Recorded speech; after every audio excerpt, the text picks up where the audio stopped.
हामी प्रश्नोत्तरमा छौँ। आज पनि शिष्यले प्रश्न गर्नुहुन्छ, गुरुदेव सुरक्षित राख्नुपर्ने कुरा के हो? गुरुले भन्नुभयो कीर्ति, पतिव्रता स्त्री र आफ्नो मानसिक स्वास्थ्य सधैँ सुरक्षित राख्नुपर्छ। शिष्यले भने, गुरुदेव यो संसारमा कल्पवृक्ष जस्तो के छ?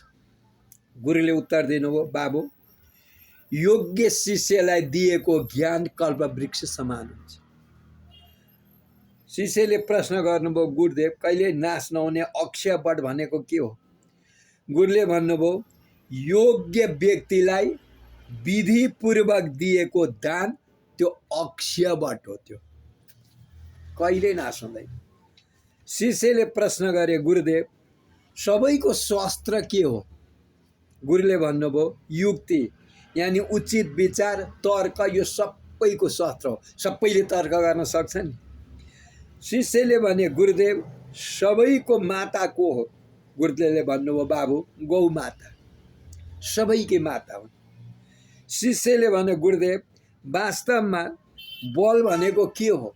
गुरुदेवले भन्नुभयो बाबु साहस हो।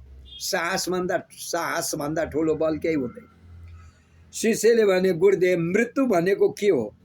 गुरुले भन्नुभयो बाबु असावधान हुनु, यही हो मृत्यु।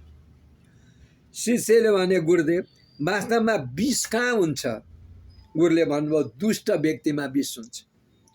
शिष्यले भने, गुरुदेव वास्तवमा अशुद्धि भनेको के हो? गुरुले भन्नुभयो शिष्य अशुद्धि भनेको ऋण। शिष्यले भने, गुरुदेव भय के गरी नाश हुन्छ? केबाट भय नाश हुन्छ? गुरुले भन्नुभयो बाबु वैराग्य। जबसम्म वैराग्य हुँदैन तबसम्म भय नाश हुँदैन। भन्नुभयो अगाडिका प्रश्नोत्तर भोलि।